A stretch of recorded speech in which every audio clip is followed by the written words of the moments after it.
showtime! Woo! Woo! Woo! Woo! Woo! Woo! Woo! Woo! Styling and profiling.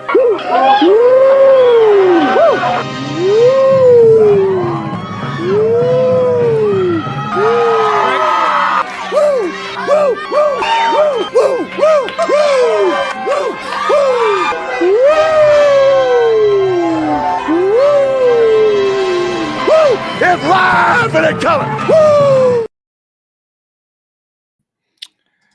Welcome to the Mafia Sports Report on the Buffalo Fan Base Network. I'm your host, Tommy, to the highest degree, to the TOP from the 313. And by my side is my main man, my toucan Sam, the one they call the Apex Man, Mr. Mikey. What is going on, brother? What's up, brother? It's been a long time since I heard that opening. I know, man. Only on Monday nights. Only on Monday nights here on the Fan Base Network and Mafia Sports Report. By the way, we are back. We are back. It's Mondays. We're back at 9. Yeah. You know what that means? That means football's getting closer.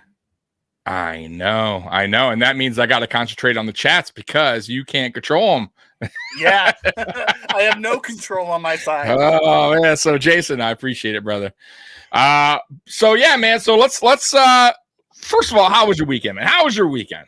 Busy. Family stuff. Oh, man. It's family stuff. Busy. Yeah. But it was good, you know. I enjoyed spending time with the family, you know. Okay. All right. Yeah, mine work. It wasn't long enough. They never are. So, Mikey, we are about a month away from preseason, and we are about 2 months away from the regular season. It is getting so close, man. So close. I can smell it. I am super excited.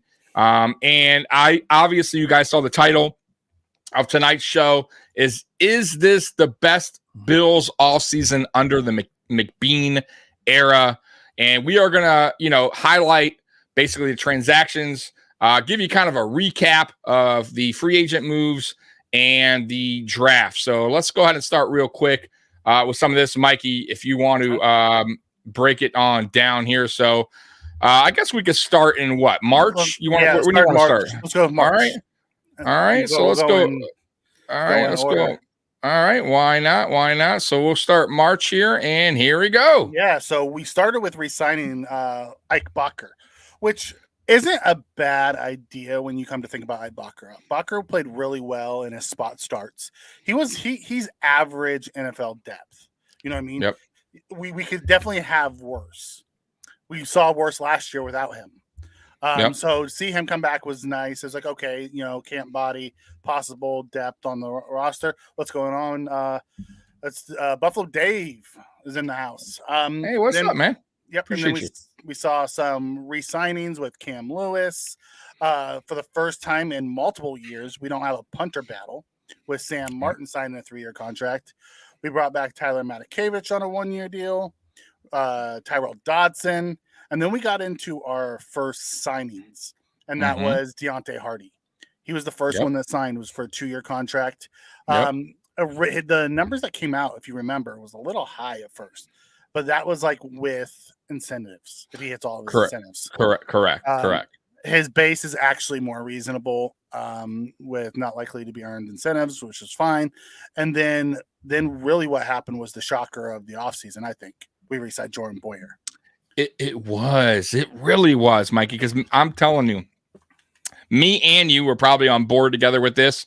Poyer was a goner, and all indications were pointing that way, right? Like Miami was in play. The way he was talking about Tua for a little bit, like he was kind of hinting Miami going back home, right? And Buffalo really didn't have the money anyways, and we were thinking he's probably going to get a decent contract that Bean just can't match. And out of nowhere, it really was kind of quick, to be honest with you. He really wasn't like available that long. It's not like he held out for a while and saw if he can get any other offer. Kind of signed pretty quick. I think he looked around and just saw the safeties weren't really getting a lot on the market. And he just said, you know what? I'm going to stick with Buffalo and let's try to get a Super Bowl. I mean, that's my thinking of it, right? I mean, because I don't know what Dolphins offered him, or if he even got an offer, but I'm sure he got some offers. But yeah, he returned home, and it was surprising, very surprising. If you remember, the Dolphins were in conversations with him, and then they traded for Jalen Ramsey. Right after Jalen Ramsey kind of messed it up. Yeah, once that trade went through, also none of the safeties. There was a lot of safeties on the market, a lot of good safeties on the market, and only Jesse Bates got the bag. Yeah, the young safety out of Cincinnati. The rest of them all took right around the same. And if you go back to last year, Tyrann Mathieu, also Honey Badger, signed a contract like that with yeah, you're right. And it was very much in the Jordan Poyer-esque area today.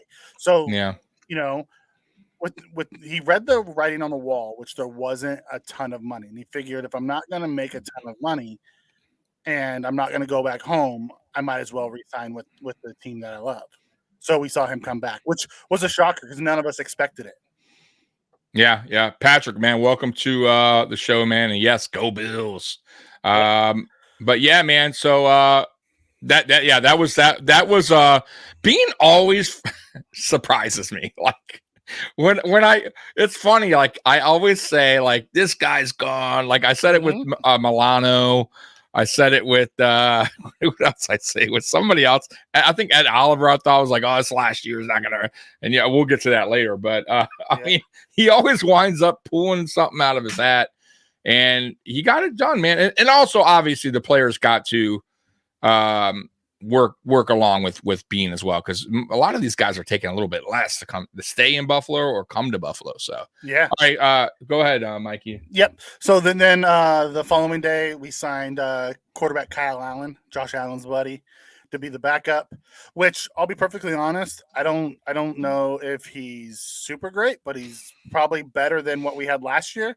And as long as Josh continues to play, it doesn't matter. It doesn't matter who our backup is. If Josh goes down, we're in trouble. I mean, I did tell you that last year. I know, and you kind of wanted to debate me on that, and I understand we're an awesome team, but with no Allen, it's we talked the rough sledding. We compared Teddy Bridgewater to, and neither one of them were good. Right now, I gotta say, right. I guess we were both wrong. Yeah, but I don't think in any world that what's his name could have led us to Keenum. No, Keenum could have led. Yeah, fell off. I didn't even want to remember his name. Like, what's his name? I don't just go on, man. With yourself, fell off the cliff because he was actually good the year before that. And yeah, he wasn't bad. Yeah, because he had the spot starts in Cleveland, and he won 2 games when Baker was out, and then they brought Baker back. But and then the big one on our offense line, we signed Connor McGovern from Dallas, who's going to be one of our starting guards. We released Isaiah McKenzie. We signed Dane Jackson. Went out and signed Trent Sherfield, who is one of your likely to succeeds. He is. I'm high on him, man. Yeah, I am. Yep. We re-signed David Quessenberry, who I thought he was okay. He struggled at left tackle, but he was also playing on one foot that game, and he was just battled. Mm-hmm. Then we went out and signed David Edwards to a 1-year deal. I like that signing. I like that signing a lot, because even if he doesn't start, he's a fantastic depth guy who has Super Bowl pedigree. Mm-hmm. And then a shocker, we signed Taylor Rapp. A signing that really was under the rug, kind of like nobody really talked about that much. But go ahead, Mike. Sorry to cut you off. No, it's fine. I was gonna say it was surprising because we had already re-signed Jordan Poyer, and it was just like a week after, 10 days after, and then Taylor Rapp comes in and he signs for cheap. It was like a 1.77, 1 for 1.77, and it was like crazy that we got him to come in. We're like, okay, what are they gonna do? It's kind of different. Right. Then we saw Jordan Phillips resign, Shaq Lawson resign. Yeah. We signed a lineman named Kevin Jarvis. Never heard of him. Real quick back on Rapp too. Yeah. So Rapp, I mean, what I like about, I think what Bean and McDermott saw in him is he could play linebacker position and safety. It's like kind of a hybrid safety. And I love that because I have a feeling I mean, depending on, who we're playing or whatever, but I have a feeling that you could see Rapp, Poyer, and Hyde in the game at the same time with Rapp going down inside the box and linebacker. Because I just have a feeling this year, Mikey, the middle linebacker spot's going to be a rotation. And I think it's going to depend on who's going to who we're playing. Yeah, exactly. Yeah. Who's going to call the plays then? Because the middle linebacker is the one that gets the green dot. I agree, but who knows? Who knows? I mean, I don't, that I couldn't answer that, but I have a feeling that you will see maybe some situational plays that you could see all three on the field. Because remember, Rapp was going to go to linebacker initially with the Rams. Their plans were to move him to linebacker, and then they wanted up not doing it or something like Jordan that. Fuller got hurt, and then he filled in for Jordan Fuller. Yeah, and he ended up staying at safety. Mm-hmm. I do think so too, but I think it's going to be a disguise coverage type of things. I think sometimes it's going to be Jordan Poyer down in the box. I think sometimes it's going to be Taylor Rapp down in the box. Yeah. I don't even know if they're going to take the linebacker off the field. It might be that they run a dime look with him as the other, slot / or maybe they leave a Rapp and Poyer deep and they bring Micah Hyde down into the slot, who used to be a slot corner. That is true. I mean, there's a lot of things that they could do with this. Yeah. Yep. And Patrick, yes, he is back. I'll be rooting for him, just like all Bills Mafia, to make the 53. It's gonna be tough though. I gotta be honest with you. Tough sledding, man. Got a full room there, but go ahead with the transactions there if you want. Okay, yeah, that's fine. And I'm excited that Hamlin's back too. I thought he played really well. Up to that point to where he got hurt. He was actually pretty solid, depth safety, and something that we didn't have. We got very much exposed when Poyer and Hyde left. Outside of Hamlin last year, we didn't have that depth. Now we do. Super exposed. Yep. We re-signed, or I shouldn't say re-signed. We extended Tyler Bass, which I thought was a fantastic extension. Yeah, it is. Get it over with, so you don't have to worry about your kicker. He's still young. I will say, Tyler, stop kicking it out of bounds. I by the way, real quick, I recapped the Dolphins game, week 3 of the meltdown, and where it started was a terrible out of bounds kickoff and perfect weather. No excuse. Like, I understand if it's windy, but Bass, we gave it. You need to work on that because that sets in bad field position, sets the defense up. You don't want to be that guy. So work on that. But I love you. Other than that, you've been really, really good kicker for us. Yep, I remember that. And you got mad because he did that a couple times this year. He did it more than once. He did it like 3 or 4 times, if I remember. I think 3 for sure. But yeah, you can't do that. So you want to slide up? Yep, so yep, I do. Here we go. Oh, some of my favorites. Yep. So then comes the draft. The draft came, and it went. After the draft, we signed Latavius Murray to a 1-year deal. We signed Poona Ford to a 1-year deal. Poona Ford. We were mad on draft night, if you remember, Tommy. If anybody that was following us, that we didn't sign a defensive tackle. We didn't take a defensive tackle in the draft. I wanted us to take one in the 3rd round, and we didn't. Right. But we signed Poona Ford, which was awesome. We claimed Cameron Klein, who's a D-end off of waivers. We drafted our tight end / slot receiver, Dalton Kincaid. Guard Osiris Torrance, Tommy's man crush of the draft. Yep, my dude. Which I was so wrong about in that draft because I kept telling Tommy he's not the archetype that we draft. There's no way the Bills are going to draft him, and then we did. Right. It was awesome to see. Dorian Williams, Justin Shorter, Alex Austin, Nick Broker. Those are all guys that we drafted and then signed. Then from undrafted free agent, DJ Dale is one of the ones out of Alabama. Big time DJ Dale fan. He's more of a 1-tech than a 3-tech. Yep. So it'll be interesting to see how that plays out. Richard Garage, who was actually a tackle on the Florida Gators, so he played with Osiris Torrance. We signed Isaiah Bowser, running back, Tevin Howard, linebacker, and then Shane Ray. Remember Shane Ray? Yep. First round pick. Of course. So let's dial back a little bit. Let's go back to Poona. Poona Ford, man, that dude had better offers elsewhere. He said so. I believe him. Seattle fans love that dude. he reminds me of a younger Jordan Phillips. Yeah. He brings the juice, the energy. He gets the crowd into it. Like, man, like I'm telling you, man, this dude is gonna be electric when he's on the field for the Buffalo Bills, just like a Jordan Phillips. You know that when we got Jordan Phillips when he was healthy before he left the 10 sack year. He was a monster, man, and he came in. He got the crowd into it, loved him, and I think that's exactly what he was if he didn't get hurt, right? Yeah. Like, and I think that's what Poona Ford is, man. Poona Ford is going to bring it, love it. We needed depth at that position, and I absolutely love it. Now, on to Shane Ray. Shane Ray. One last thing on Poona Ford. Go ahead. Yeah. Poona Ford had a down year last year, and everyone was talking about it. But what they're not talking about, he played out of position. He played D end, not D tackle. He'll be going back to D tackle with us. So, although Jordan Phillips is tall and big, Poona's short and stout and big. It's a different type of monster, but it's still a monster. Yeah, and I think even Seattle said so. They agreed that they had him out of position, and that's why he kind of had an off year for them. But hey, sometimes when a man goes down, you have to do that. Jason says, honestly, you can see Milano doing the defensive play calling directly from McDermott.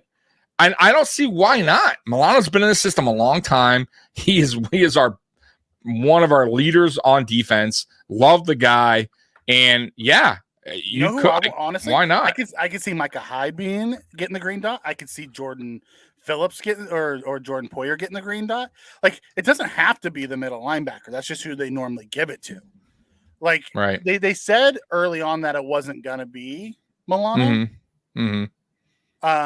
Because they don't want him to worry about that. They want him to play free. I would love to see them give it to one of the safeties and let them be the play callers. They could too. I mean, why not? Hyde or Poyer, they're both leaders, have been here a long time. Yep. Defense respects them. They know the defense very well. So yeah, I mean, just give it to a veteran. I mean, obviously I'm with you on that. And real quick on Shane Ray too.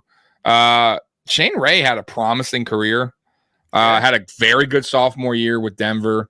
Hurt his wrist and just could not find his way back on the field. Yeah. Wind up getting depressed, a little bit of off-field, depression thing going on, and he hasn't played in the NFL in like 4 years, I believe it is. So it's a good comeback story if he makes the team. I'll be rooting for him. It's gonna be rough though. It is going to be tough sledding, Mikey. There is a ton after the addition of Floyd, which we'll get to soon. I agree. I mean, I have no idea. Without Floyd, and then you add Floyd. I know. Harder. Camp's going to be interesting. I'll scroll up here in case you miss anything. So right there, is that good right there? Yep, we're good. We're good there. Okay. All right. Then moving on, we resigned. The Bills named Malik Boyd the senior personnel advisor and made some shakeups in the front office. Then we resigned Dean Marlowe to a 1-year deal, signed Joel Wilson, signed offensive tackle Brandon Shell.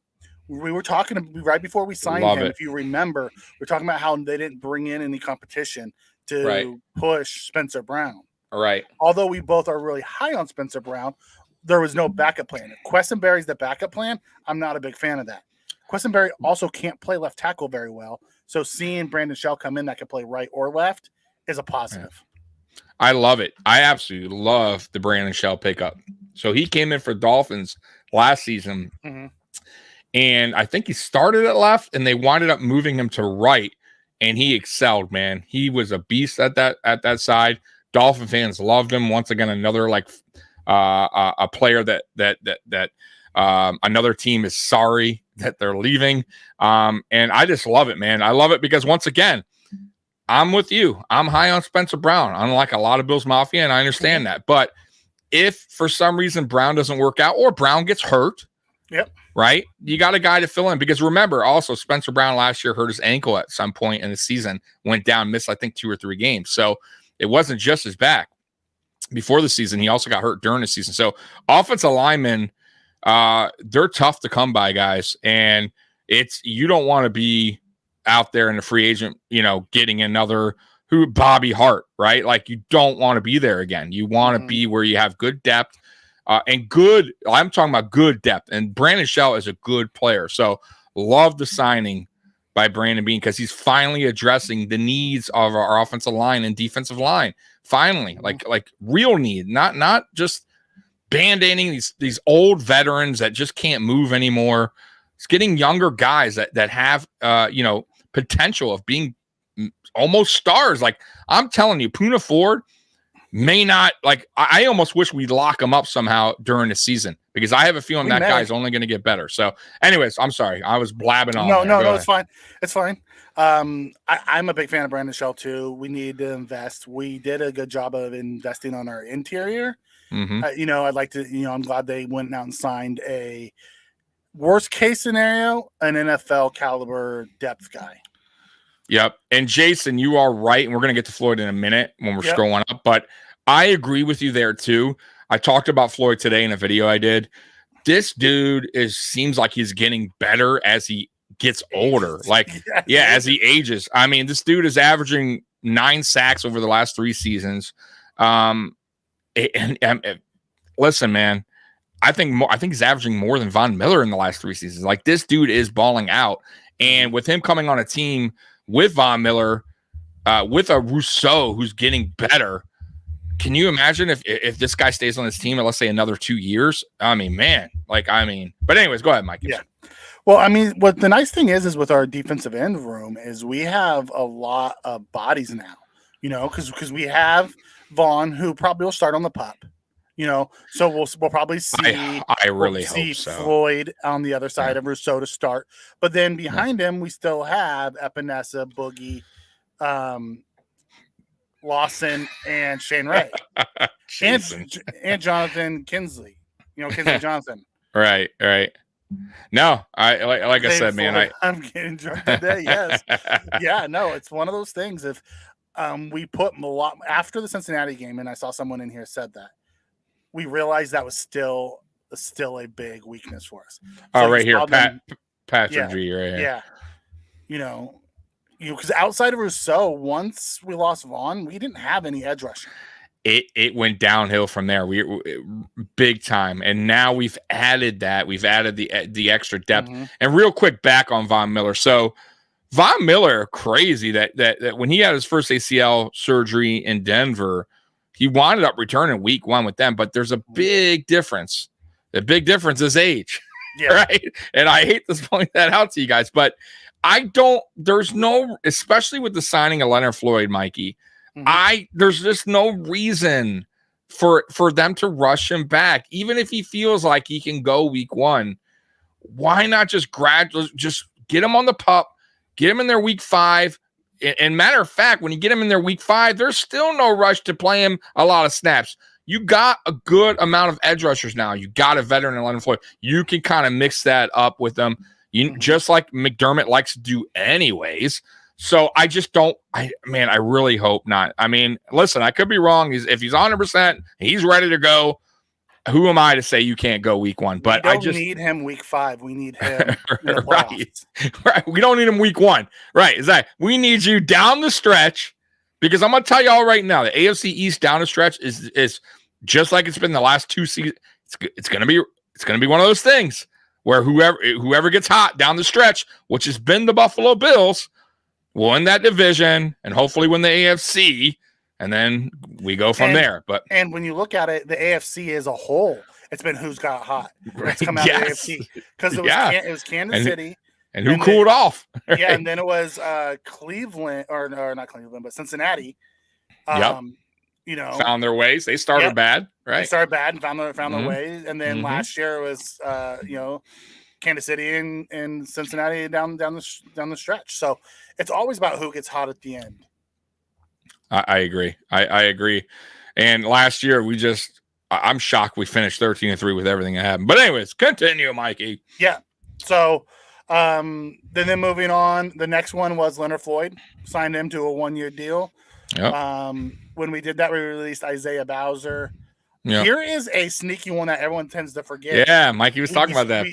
We signed Cam Dantzler.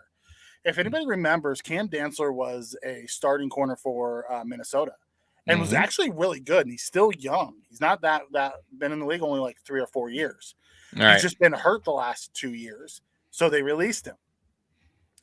So I'm listening to a lot of people talk about the cornerback room, and they're talking about, the 3-man CB2 battle between Dane, Yep. Benford, and Elam. Don't forget about Dantzler. Cam Dantzler was a fantastic young corner. Yeah. I can see him making some waves and being one of those guys, because everyone just assumes that, our top 4 corners plus Taron Johnson, which is 5, I can see Cam Dantzler pushing somebody off the roster. No, I mean, you make a great point, and that could be, I'll be honest with you, Dane Jackson. Could be. I'm gonna throw that out there, guys, because right now, I mean, let's be real, man. They aren't getting rid of their first round pick, even if he doesn't start at CB2 and Kyrie Elam. It ain't happening, right? And I think Christian Benford has a lot of upside, and I think they're gonna move him to slot in time. So I just don't see them, either one of those guys, leaving the team anytime soon. And I liked how they both play. But you're right. You're absolutely right with Dantzler, man. He was a good player for Minnesota. I think something happened to him. He fell off a little bit or got hurt or something that. He got hurt. Then he had falling out with the coaches. Yes, falling out with the coaches. Then he got hurt.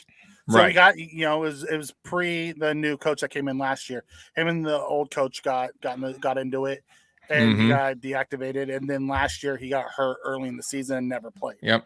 I'm gonna tell you too, a lot of these guys, Mikey, are 1-year deals. These are a lot of prove-it deals. Very interesting deals, because Brandon Beane does like to extend players in the season. He's done it multiple times.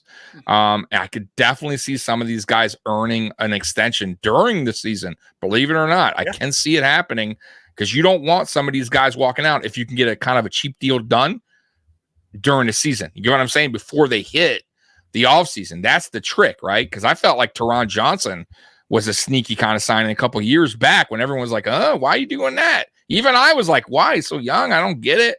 Yeah. But it makes sense now, because he would have gotten paid big. He's probably underpaid now. So I'm just saying, a lot of these guys are 1-year deals, and I would like to lock up a few if they could if they actually prove themselves, during the season. So we'll see how that goes.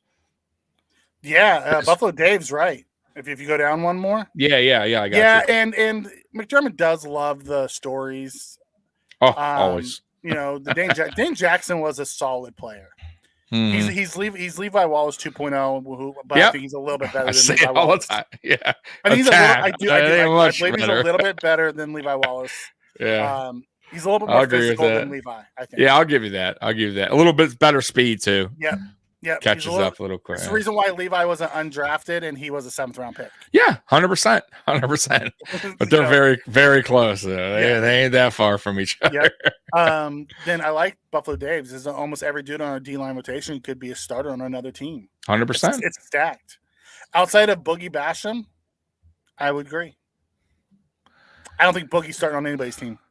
Yeah, Jason. No, I don't think so either. I think you're right there. And Jason, Benford can tackle. So can Kyrie Elam.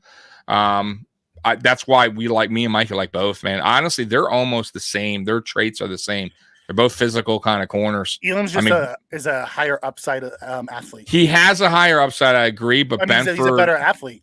I think Benford, for some reason, going into the last year's offseason, I think maybe he was adapting a little bit quicker than Kyrie Elam. Maybe in the playbook, maybe something like that. It wasn't just that. Benford played both zone and man in college, so he understood the concepts. To where Elam played strictly man in college and had to learn the zone concepts. Well, that's what I mean. Adapting to the defense, adapting to the play calling, or just changing his game a little bit to fit Frazier's defense. But I agree.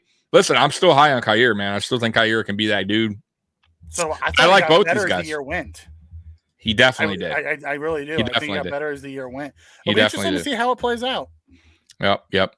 So, all right, go ahead. So then we signed Zach Davidson, who was a rookie tight end, got hurt, went on the IR. Don't have it happens. Yeah. All right. You want to slide up? Yeah. I got you. Right there for now. Then to finalize it, Beane and McDermott both signed contract extensions. Yep. 2027. And that is it, folks, for that. So when you look at the offseason as a whole, do I think it was the best offseason they had? together with the draft. I mean, we're going to add the draft in there too, So, obviously. so when you add the draft, I still don't think it's the best offseason that we've had. I think this is the best team that we have with the collection of talent now from the last few off seasons to now. I think it's the best team.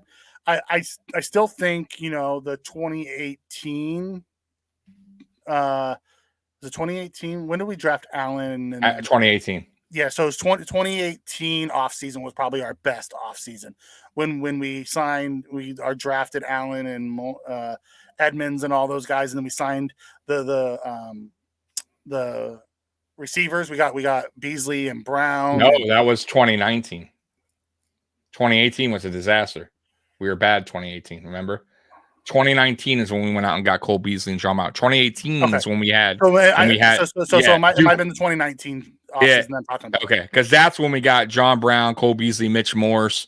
That's when we started adding like pieces to help Josh. Yeah, because 2018 was bad. If you remember, 2018 whatever season that was that was the following season. That was Josh's sophomore season, which we made the playoffs win against the Texans. Which I think that was probably one of our best. I think that's their best off season between the draft and the free agent signings that change how we were doing things. Yeah, I think, well, real quick with this comment, then I'll talk. I heard Cook doesn't want to play in Miami. I heard the same. I heard they gave him an offer, and I heard the same about both guys that are out there with the key guy. I heard D-Hop and Cook. Now, mind you, these are all rumors and sources. It means nothing, but I did hear both guys are still waiting it out, even though they got offers. That they're still not comfortable with signing with those teams, even though they got decent offers. I heard Tennessee has given the best offer to D-Hop, and there's a reason why these guys are holding out. And I don't know if it's so much a deal with money. Like, I don't think there's going to be a better offer than probably what those two teams gave. I just think they're waiting for maybe a closer offer where it's a better team, and they can go, you know what? It's not too far off from what Tennessee or New England gave me. I'm just throwing out, I think. I could be wrong. I'm not them. But it's just odd. I don't, or they're waiting until camp ends and injuries happen for a team to get desperate and then give them a huge, a way bigger offer. Let's look at it this way. We go into camp, knock on wood. One of our two top receivers go down. Yeah, exactly. Desperate times, you pay desperate money. all of a sudden, or something happens in Kansas City and one of their top receivers go down, or wherever, and now you move some money around to go get them, and you give, D-Hop goes and plays for a championship team versus that's right. A up-and-coming team, and he gets the money that's closer to what he actually wants. Like right now, those top-tier teams don't want to give out the money because they don't want to restructure and kick money down the line to bring him in. But if you lose one of your top weapons, you might be willing to, kick that can and sign him. Right. On top of that, why go to camp until you have to? Exactly. Why? There's no need right now. You can chill out, enjoy all the talk and gossip. And the team's whining and dining you, right? While they bring you in on private jets. But am I missing anything in the chat you want me to get to? Yeah, so there's two things in the chat. One, how long do we have Daquan Jones for? Okay, I'll go to that. One more year, last year. Yep. This is it. I'd love to see us re-sign him and Poona Ford and have those be a dynamic duo. Absolutely. Absolutely. And then the other one, the Cook Bros want to play. Cook wants to play. I saw that. I did put that. Here's the thing. I don't think that's the case because James is in line to be RB1. If Dalvin walks through the door, he's taking carries away from his brother. Yeah. I said the same thing, Mikey, on. I would love it. Don't get me wrong. I love a 1-2 punch with those two. It'd be great. It'd be awesome. Yeah. Something tells me that he doesn't want to take the spotlight from his brother. Exactly. Yeah, I agree. This isn't basketball, right? Well, it's not even that. It's not even like the Diggs brothers where one plays offense, one plays defense. That's true. Right. Totally different. Position. It's the same exact position. I agree. Like, I mean, who knows though? Unless maybe they're both on it. Maybe Cook's like, yeah, man, I can learn from you. I don't even mind. I'm just throwing that out there. I have no idea what they talk about, but I agree with that too. Like, I don't think the older brother is willing to like just. Because that's what would happen, guys. It was exactly what would hapen. You come in here, you'd be RB1, and no Bills Mafia would be like, "Oh, damn it, I want James Cook." Like, no, you want the all pro, right. Multiple time Pro Bowler, multiple time 1,000-yard rusher who can do it all, to be the RB1.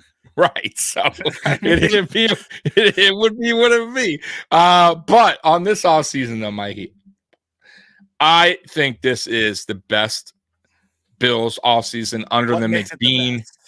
Okay. For me, what makes it the best is they finally address. Now, listen, I know you go back to 2019, and I agree with you somewhat there because they finally, what they did was they understood that Josh Allen could not continue with no supporting cast after the 2018 season was a nightmare, right? And they went out and got Cole Beasley's John Brown. I love to pick up. John Brown worked out for a year and a half, 2 years, let's say, and then it is what it is from there. Cole worked out great. But other than that, I got to go back and look at the 2019 other additions. I did say, Mitch Morse was a great addition. He's still on the team.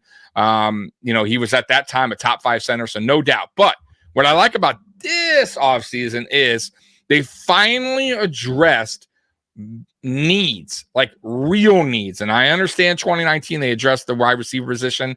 They got him some help, but it still didn't get us to a point where we needed to do on the offensive line and defensive line where we struggled the most, right? So this year, I kind of felt like, first of all, during free agency, right? They went out and got guys that are younger, which once again, they didn't do last year. They didn't do the year before. They got aging vets at the offensive line position, or they re-signed Feliciano, guys that just weren't going to make this team or be productive, right? They did it this year by getting a McGovern and Edwards, guys that have potential of even getting better as they get older because they're still in their prime. They're still younger players.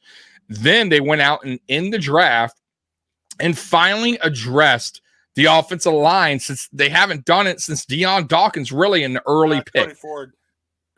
Cody Ford was right. I'm sorry. Still an early pick. You are right.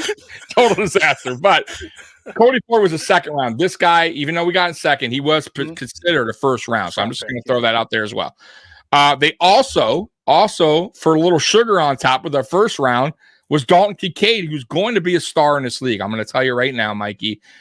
He's going to be, and maybe not year one, but he's going to be that guy in years to come. I'm going to tell you that right now. That dude looks legit. Smart guy, has the best hands coming out of the college draft. And then on top of it, we wind up getting Floyd, who's been averaging 9 sacks for the past 3 seasons, to come in and help while Fawn is out, which is another piece that we were like, oh, what's going to happen? What's going to happen? We wound up getting Poona Ford, who is once again another guy who we didn't think was going to happen. We got him on a cheap contract. So we did a lot of things that we addressed a lot of needs for. And now we're sitting back going, damn, there's going to be a lot of competition. And there's going to be players cut we don't want cut and players traded potentially. We didn't really have that in years past. I'll be honest with you. A lot of these guys in years past were just, we didn't have that kind of depth, I think. And I think this year he really made a lot of depth. And the only position I would say that he didn't really touch too much on is the wide receiver position, though I do like Trent Sherfield. And I think Hardy could be a surprise as well if he could stay healthy. That's the only position I kind of feel like Beane didn't really target. But once again, we didn't have much cap space going into the offseason, Mikey. Negative to start. He had to make it happen. And once again, Beane did stuff that most of us thought couldn't happen. And also, by the way, getting back Poyer and getting who else did he bring back this year? It was a Poyer, and who else did he bring back, Mike? I thought he extended somebody else. Oh, and they got I thought he extended somebody. Who did he extend, Mikey? There was an extension too. Oh, Ed Oliver. Yeah. Ed Oliver. So you got a defensive tackle too, who's gonna listen. That position there also gets more money as the years goes. You all know that. So in a way, in hindsight, it was a cheaper deal. Not only that, but he didn't get top of the market money. He got that's what I'm saying. Right. Outside of the top 15 money, which is awesome. Which is really good. And he's still super young. So that's why I feel Like this was our What? best offseason. But I understand where you're coming from with 2019. Yeah. I get it. I get it. 2019, I think the reason why it's so nostalgic for me and why I think it's their best, because that was the year that I saw a significant change in the Bills. From that struggling 17-year drought. Yeah, we broke it in 17, but then we went backwards in 18. 2019 is when I saw a big change in how our organization ran. So to me, that's always going to be very, nostalgic.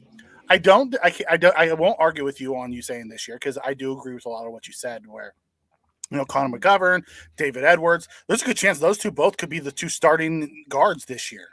Yeah. Snell, he could be the starting right tackle. We don't know. Yeah, Brandon Shell. Yeah, Brandon Snell. I did see something in here saying that Patrick saying that I'm hoping for a big year from Dawkins. Watched the interview. He was kind of spotty. He seems to have minor character issues. I don't know if he has character issues. I think part of Dawkins, if you go back and watch him through the years, his play matches up to his partner next to him. We talked about this a little bit, Tommy, on our Friday night show. When he has a solid guard next to him, he plays really well. When that guard struggles, he struggles. It's like the communication isn't there. When he had Richie, he was fantastic. When I can't remember who it was. They went to somebody else at left guard, and he was really bad in his second year. Then they brought in Spain, and he was really good that year. Spain was 1 year, yeah. And then for some reason they benched him. Then the following year, then which he was had odd. Ford and Bacher and all these guys, and it was bad. He was so. And then last year they had Saffold, and he wasn't good there. Nope. So it really depends based off of who's next to him. I think McGovern, who is a solid guard, only getting better, is going to be big for Deion Dawkins. 100%. And he is not like a Band-Aid 1 year signing. Daniel Garza is right. When we took out Bacher when he got hurt and we inserted Bates, Dawkins played his best football. He did. He's 100% right, because Bates solidified that guard. He wasn't blow you out the water all pro guard, but he was a very solid guard, and then allowed Deion to just do his job. Yeah. By the way, Patrick, it wasn't the breakout year, and I was wrong on Mitch Morse. Mitch Morse came the same year's Allen 2018. No, he came the same year as Diggs in 2020. When we traded for Diggs, that was the year Mitch Morse came to the Buffalo Bills. I thought he was there. I'm pretty sure it was 2020. You could pull it up, double check, but I'm almost sure it was 2020. But actually, the breakout year wasn't 2019. It was 2020 for Josh Allen. Josh Allen, 2018. I meant our breakout year. No, I'm answering Patrick. So 2018 was a rookie year. You all know how that played out, and we all knew that was going to happen. 2019, we made the playoffs. We didn't win the division, though. We made the playoffs. We went to we played Houston. You all know how that went. And then 2020 is the breakout year. That's where Josh went from 57% completion percentage to 67 completion percentage, and we were a tough team in 2020. We lost to the Chiefs. Y'all remember that in the AFC East Championship game, and then so forth and so forth. So 2019, was it 2019? Okay. Yeah, okay.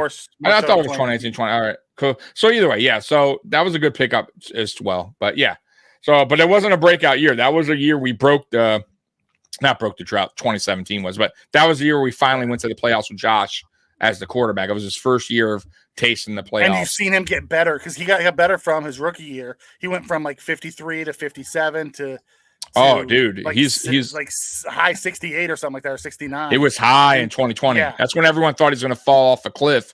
In 2021, and he's been solid. 65, still 65. I think he was 63 last year, and I'll take it. It is what it is. It's still, if you're in the 60s, you're good. Yeah. But either way, I just, in my opinion, I think, but I understand where you're coming from 2019, but I just feel like they addressed so many things that they were constantly avoiding throughout the years, which drove me insane here as a Bills fan. Because one thing we always say is you got to protect your investment, and that's Josh Allen. Let's be real. Josh is your investment. Yeah. I appreciate it, man. But if you can't protect him, man, you all see listen, y'all saw what happened when did he hurt his rookie year? When we were really bad rookie year. He hurt his arm. Elbow. He was out. I think he missed like 2 games, 3 games. And then I think he missed 4 games. 4, right? Okay. And then last year, once again, Allen's been pretty healthy, but the line was so bad, and they were getting to him. And you could see, too, not just that play, but during the season, their whole season, really, I kind of saw like Allen grimacing a lot more than I had in the past. He was taking a lot of hits. And it wasn't all on him. It was the offensive line was just getting blown up. Watching that Dolphin game again was brutal. I mean, our line at times was just so bad and getting blown up, man. Tough to watch. And I mean, what can you do? You know what I mean? And honestly, man, even watching that game back, Mikey, Allen still was a tough SOB, man, to get even out of some of these plays were just to him avoiding sacks was unbelievable. So, yeah, man, I just feel like they finally addressed the trenches, and that's what is the most important thing in football, really. It's winning in the trenches. And I feel like, I just feel like they finally did it, man. And we'll see, though. It means nothing. It's on paper. I guess, I think 19 is also the year that they traded for Bates as an undrafted free agent. They traded to the Eagles and got him. And, I mean, he's paying off now. But back then, like I think we had Spain that year. Like we did some work in 2019 as well. So, either one, it doesn't matter. At the end of the day, this year, this is the best team that's right that we've had. In the which I can't believe that, because every year I feel like this is going to be the best team that put together, and then Bean finds a way to just keep adding to it. I don't know how he does it, but he does. I mean, listen, there is some quality free agents still out there. We talked about this before. I don't think it's over quite yet. There still could be a sneaky signing. I mean, so I wouldn't really like figure out where on the roster that we could add somebody else. At this point, Mikey, I'm going to say the only one and I keep telling you, is a question mark, is the receiver room. And if you're going to do it, there's only a few guys. And I'll even be honest with you, the running back room, I'm just not comfortable still. And I told you, I like both those guys. Like James Cook put aside. James Cook, I like James. He's our RB1. But when it comes to Harris and the other guy, Murray's aging, though he had a decent season last year, and he's been kind of healthy, but he is aging. And then you got a Harris who could be a very good player, but he has such a lengthy injury history. It's scary to know one of these guys go down, you wind up cutting Murray, and Harris goes down. Then you're back searching for running backs. We got to go get Isaiah Bowser, whatever his Well, I don't want that, We do, but he's not a bigger back, though, Mikey. The reason why they got those two is to be that short yardage goal line type back, and I'm good with that. Exactly. So, but if we don't have that, we can't rely on those guys because they can't stay healthy, then we're back to square one. And I feel like Kareem Hunt would be that. I'm telling you, he's not a big back though. He's not, but he plays big. You know how he plays. That dude can run through you. I would love him. Kareem Hunt, I would too. I just can't see Kareem Hunt for 2 reasons. Yeah. 1, he's gonna want money, and 2, his off-field stuff. He does, but he hasn't had any problems in a couple years, so I'll give him that. Yeah. And then wide receiver, I think we said there was a few guys out there too that would be interesting besides D-Hop. I know Landry's one of them, though. With his history, Buffalo, I don't know if they were. There's a handful of. There was a couple. I think Landry is one. There was another guy, but either way, I don't know. I love that. We need that 4th and 3 back. For real, there is no Derrick Henrys in the free agency. There isn't. He's not the only 4th and 3 back. Right, 4th and 3. Right. Wow, man. Because I'm not sure any of the backs, outside of Derrick Henry is really a 4th and 3 back. Yeah, I agree. I think Kincaid has a bright future here. Yeah, man. I just don't know how the first season's going to go. It's a little tricky. If you look at the history, rookie tight ends don't do really well. No, they don't. However, he's not a typical tight end either, though.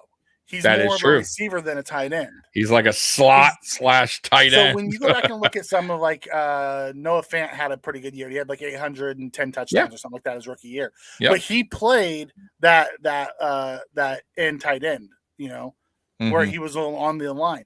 Kincaid's not going to be on the line. Kincaid's going to be, broke out in the slot or in the backfield, or, he's not going to be that typical inline blocker. Exactly. Yeah, I just think, honestly, man, Mikey, I think it all depends on how this training camp goes and how he, how Josh and him get that connection going, if they get it going early, and how fast he picks up the playbook, and gets comfortable with, the playbook. Mm-hmm. From everything I heard, though, I mean, he could play any position as far as receiver and tight end. So I don't know if that'll be so hard for him to play a slot, receiver kind of tight end role, break out. Yeah. So maybe he is used more than we might think. And also too, it goes back on Dorsey. Will Dorsey be comfortable enough putting him in the game? I don't know. He's a Kelsey and Sharp love child, is what Jason said. I know, right? That's funny. I mean, I would love it. I would love to. I want to see him.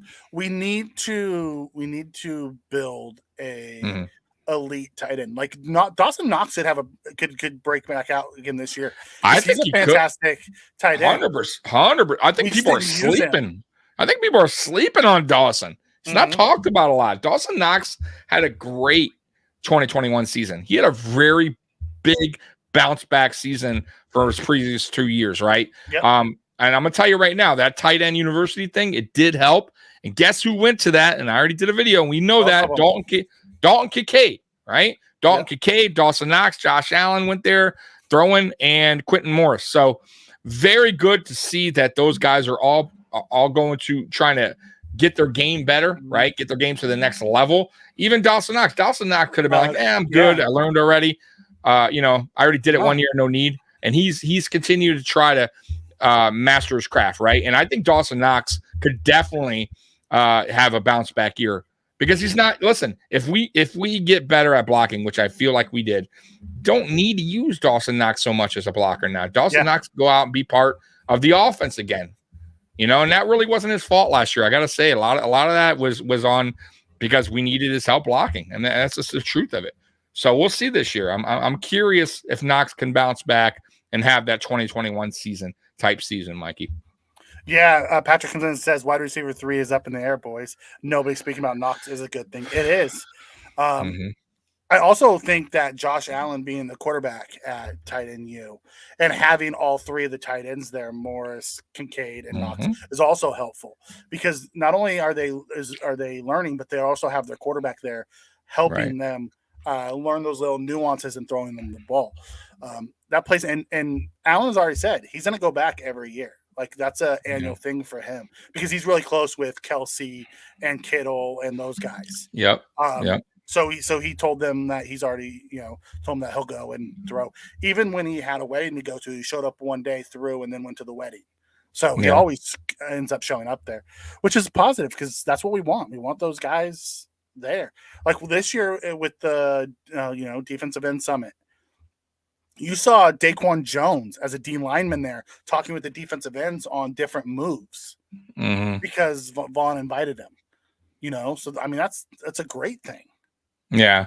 And by the way, real quick before we get, but if you look at the big picture, it comes in Jason. But if you look at the big picture, Diggs and Davis outside, and Knox and Kincaid on the inside with Cook in the backfield, there most likely won't be double teams very often. True, but I will say this, and that's a great question and or a great comment. But wide receiver 3, that wide receiver 3 is also important for this team, right? So wide receiver 2, I don't care what anyone says, and I get it. Like, listen, Gabe Davis is going to be 2, okay? Yep.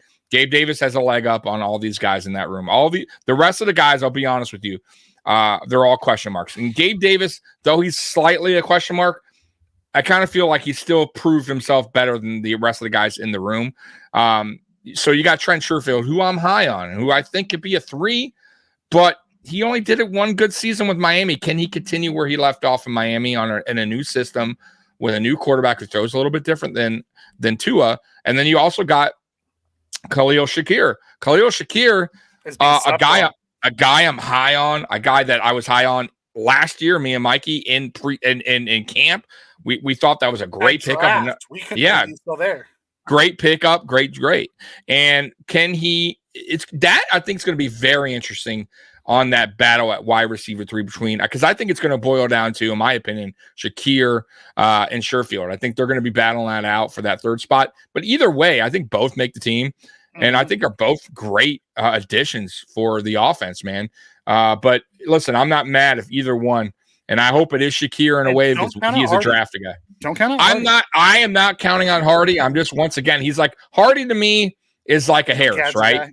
He's a gadget guy. Not even a gadget guy, but he is. But I think he leans more on that Harris thing where he has he kind of has an injury history, and can he stay healthy long enough? But I gotta say, when he was with New Orleans, he made some electric plays.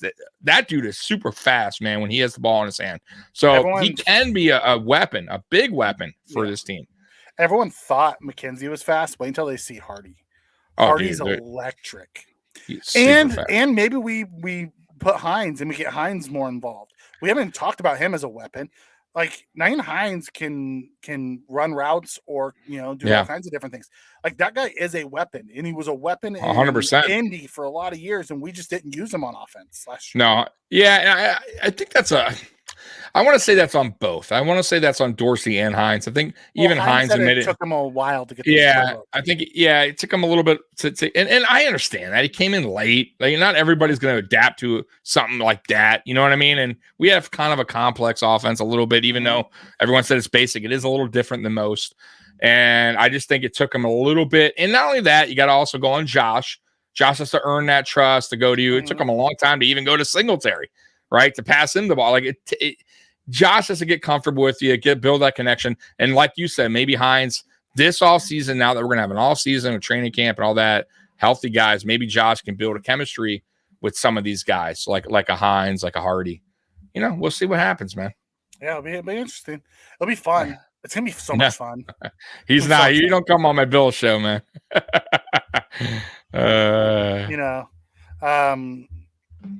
Yeah, he's a fantastic returner.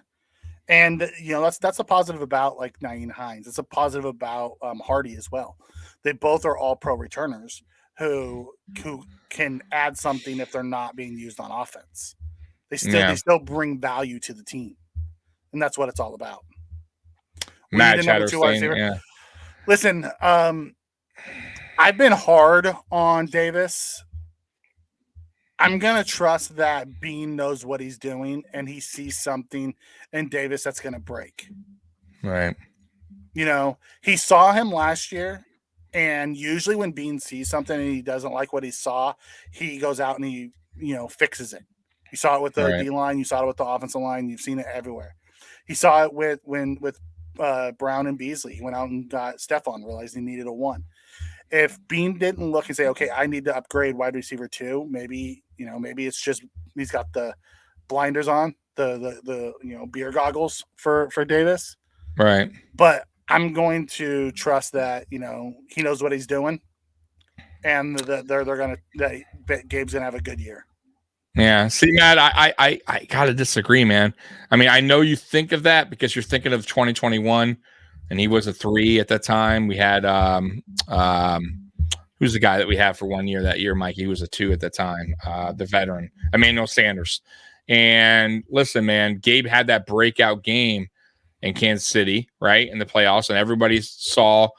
By the way, I want to mention this too. Even Emmanuel Sanders came out after that season and said Gabe Davis is a very good receiver and is going to be a good receiver in this league. And it's going to be a quality receiver. He could be even a number 1, he said. I don't think he could be a number 1, but listen, man. He can if he gets his catch rate up. Yeah, it was his first crack at wide receiver 2. Let's be real, guys, okay? It's not like Gabe has been here at 2 for many years, and we're like, oh, we're still trying. First shot at it, and he didn't do that bad. He had almost 900 yards. He had like 830 or whatever. And that's with his drops. That's with him getting injured. So if he can improve on the drops, if he can stay healthy, he's 1,000-yard receiver, guys. And that's what you want in a number 2. You can't have 2 guys. It's very rare to have a Hill and a Waddle. I'm going to be real. Higgins and a Chase. Right, exactly. Higgins and Chase. Or doesn't happen that much. And AJ Brown. Right, or but if an Ayuk and and Samuels. Oh wait, maybe it's not that maybe it's Right. not that. But there's not that many. There's only but my point is, if it's not that easy, and I'll tell you guys, listen, we haven't had this, and I repeat it, since 2002. We haven't had two receivers reach 1,000 yards since Molds and Price. It's not as easy as you sound to get a number 2 in here that can be dominant and get 1,000 yards. And then, you got to, everything has to play out perfectly. And that guy has to be, good, really. And I think Gabe Davis is on a contract year, guys. He has something to prove. Of him this year. You're going to get the absolute best, unless, God forbid, he gets hurt.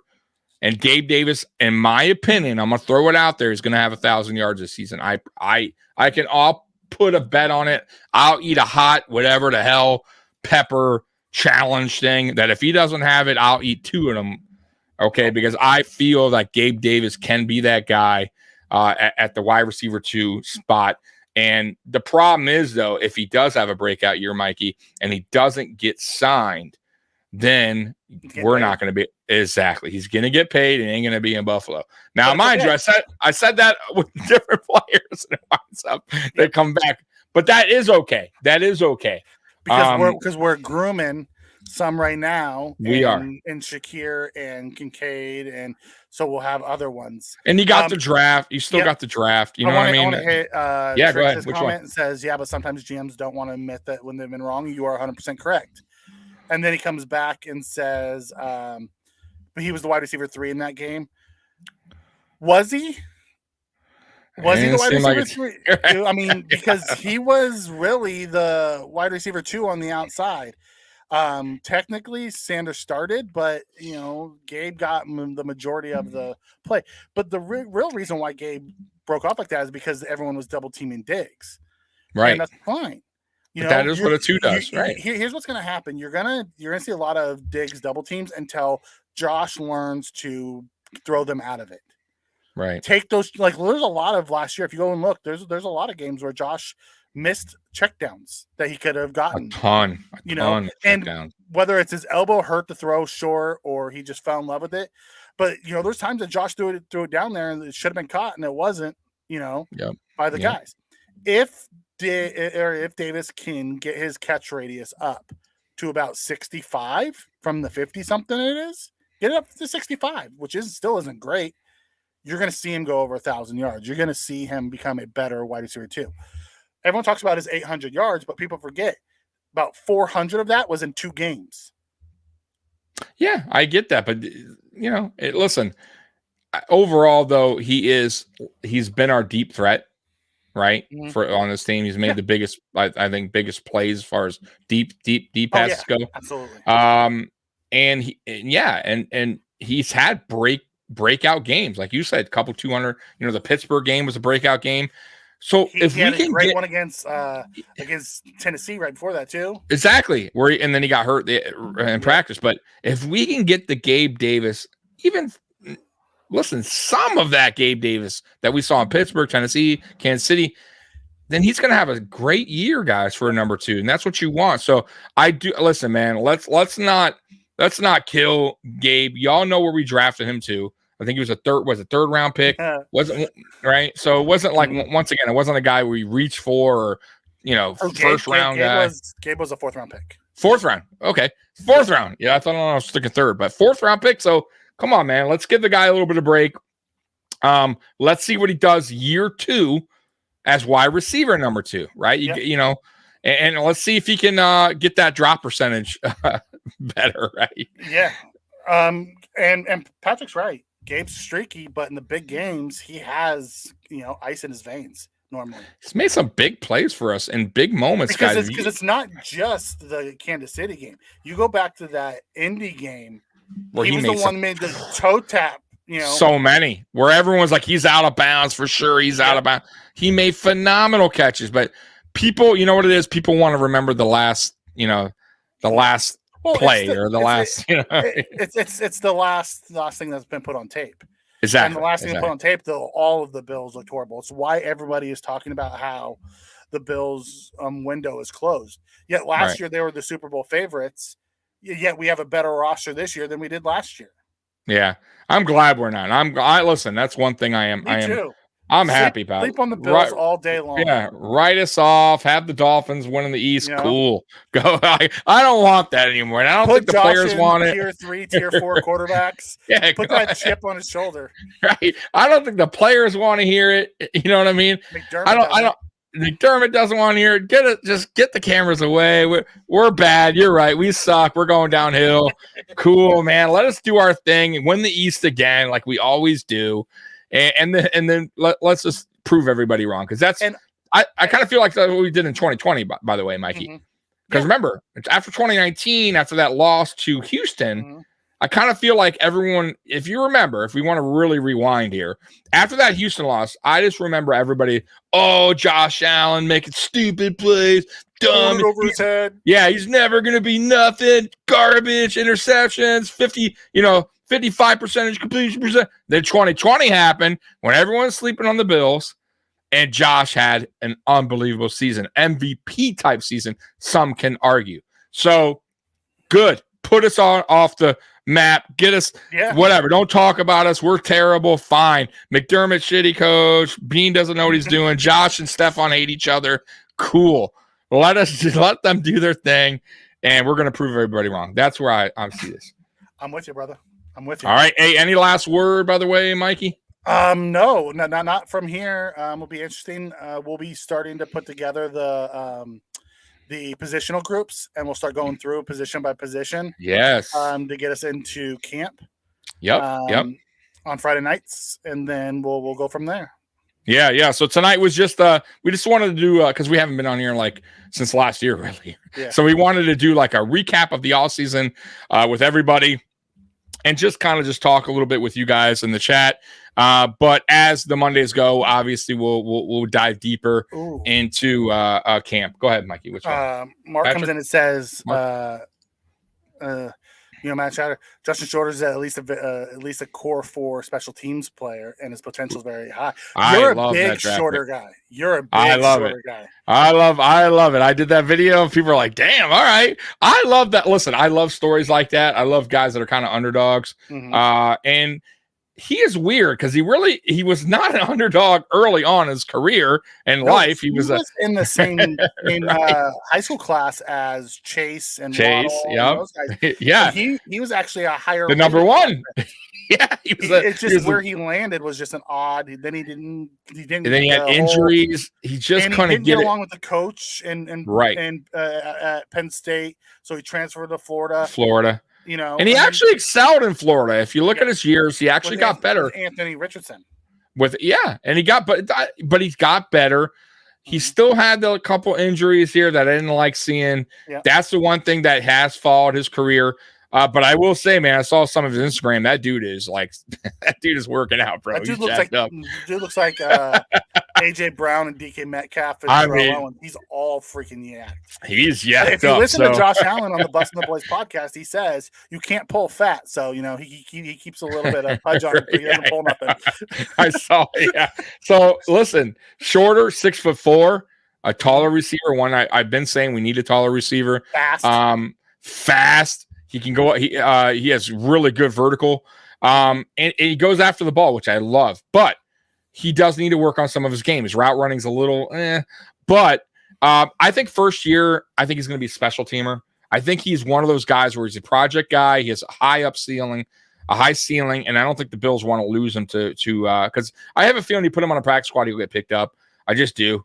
And I think somehow he makes his team on his special teamers, and then you will see Shorter maybe year 2, year 3 start to get into the offense. Remember too, Eric Moles, when he got drafted to the Bills, he was a late bloomer. He was not the Eric Moles you know of. He started off as special teams, kick return. He didn't do that shit later on in his career. Terry Hill did the same thing. Kick returns. Exactly. So there's a lot of people who start out. Stephon Diggs was a punt returner and kickoff returner to start his career. There you go. So I would remember the name, okay? Unless he gets cut, keep an eye on him for Justin Shorter. Not year 1, but probably year 2, year 3. He's going to be a special teamer. I'm pretty sure he's making the team because he was a very good special teamer in college. So the last one we have in here was guys outside of Philadelphia who has a better projected 53 than us. Oops. Trying to think, there's probably a couple that are in line with us. I'd say from a 53 standpoint, I would probably say KC, us, Cincinnati's got a really good defense. It really depends on what their safeties do. Don't sleep on the Dolphins. The Dolphins made some good moves. No, they made some really good moves, especially they're really deep defensively. They are, defensively. Their O line is what is concerning in yes, Miami. And their quarterback, and you still got to put the quarterback because of the injury history. From a 53 standpoint, the Dolphins have a really good 53. And they are fast on both sides of the ball, guys. They are fast, man. They have that one dude, the edge, Phillips, is going to be a problem in this league. That dude, if he can stay healthy, is a very good player.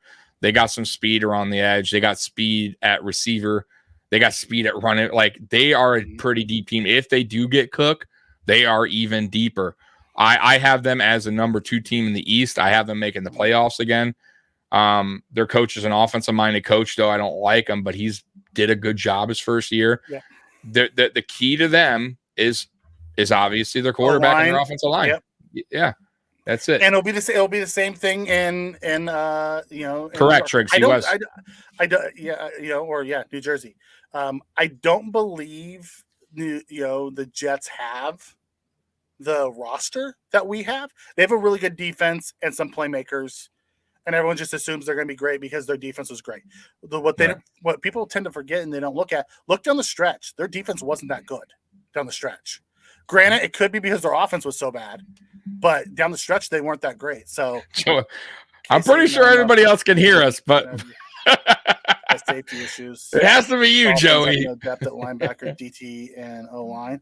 Yeah, Mark. The problem with the I'm sorry. Yeah, Dolphins, which one are you reading? This one at DT is their starting DTs who play about 90% of the snaps are so freaking good.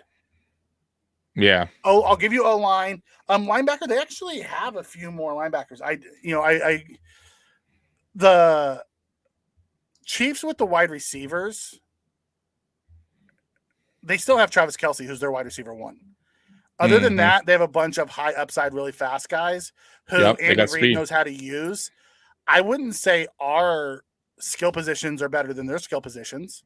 And they have a mad scientist as their head coach who knows how to use them. We have an alpha receiver and Stephon Diggs. They have an alpha tight end and Kelce. We both have elite quarterbacks. The difference is how they're used. So I'm really looking forward to see what Dorsey does in year 2. Does he have the line to protect him to allow him to be more creative? If the line's good and Dorsey doesn't get more creative, I'll put it on Dorsey. If the line is good and Dorsey, does what we think he can do, then we'll go with it. I don't know can you guys hear us? Because now somebody's saying like the YouTube volume's low. I have no idea, bro. I have no idea. But I mean, we've been talking the whole time, so I would assume people can hear us talk. That'd be crazy. Joey, we're talking the whole time and nobody can hear us. I'll be perfectly honest, Joey. Tyreek's assault case. I've heard so many different stories about what happened. I have no clue what to believe. Yeah, I'm gonna be honest with you. That's gonna be you're not gonna even hear about that. That's already noise, like water under the bridge. I'll be honest with you. His audio and volume's fine. So okay, cool. Sorry, guys. I don't know, but yeah, man. Listen, man. Real quick, somebody mentioned Moles. I know Moles was a first round pick, but my point with Moles is not every player, and we can go on like Kyrie Elam. Even though they're first round, sometimes it doesn't. It takes them a year or 2. Maybe even 3 to really start to shine. And with Molds, you got to remember, rookie year, Jim Kelly was the quarterback. Jim Kelly was his last year. He wasn't going to go to Molds. He was still going to Reed, who was on the team still. And then after that, it was another quarterback. I forget who it was. And then another quarterback. Like, it took him a minute. Right, exactly. And then we got, and he kind of started blossoming once we got Drew Bledsoe. what's his name? Johnson, he played okay with. Doug Flutie, he had a good season with. So once he started getting, you got to have a quarterback, guys, right? So I think Mold started to break out once he started getting better coaching, even though coaching was terrible. I'm sorry to say that. Coaching was awful, but better quarterback play. So anyways, guys, anything else, man? Am I missing anything else? Nope. Mark, hey, I'm not. That's true, Daniel. You can sleep on them. I have a lot of respect for the defensive coordinator who's coming in there, who I think is going to. Oh, dude, yeah, he's very good. I'm telling you, I don't think they're better than the Bills. I do not think they're better than the Bills. I just don't think they're going to be as bad. Todd Collins, yes. Todd Collins, Jim Kelly. Thank you. Yeah, Daniel. But only one season, and then I think it was 96 was Molds drafted, and Jim Kelly was last year. Then Todd Collins in 97, 98 was, I want to say, the Doug Flutie, Rob Johnson years, I think. And then 99 it was still them, and then 2000.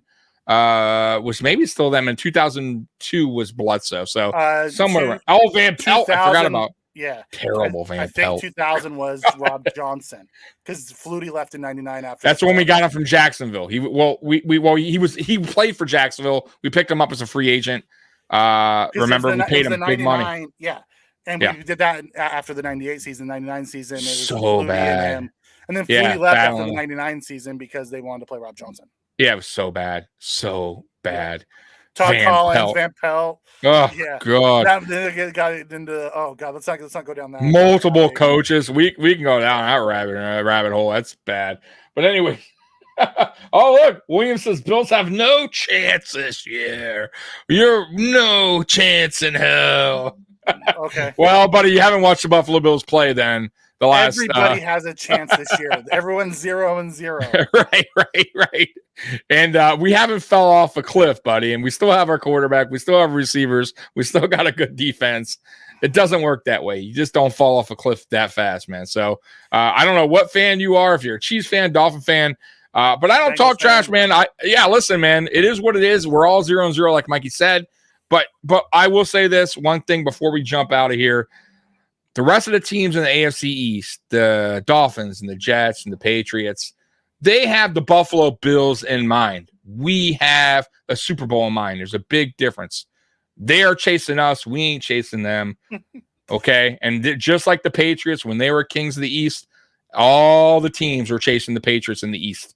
That's all that was on their mind. Right now, what's on the Buffalo Bills' mind and what's on Bills Mafia mind is winning the AFC Championship and going to the Super Bowl.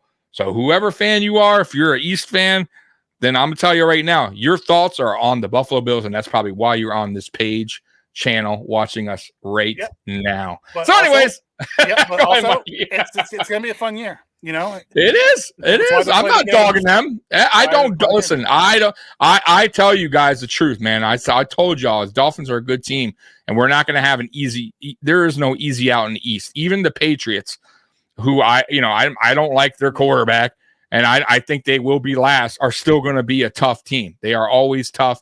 As long as you got Belichick coaching that team, they will be a tough out. So yes, the East has gotten better. Teams have gotten better, but the Bills are still the team to beat in the East until somebody proves that otherwise. So anyways, guys, Bills Mafia, we love you. Mikey, any last words? Go Bills. Go Bills. We're out of here. Peace. And I'm going to play the outro because I usually forget on here. And here we go.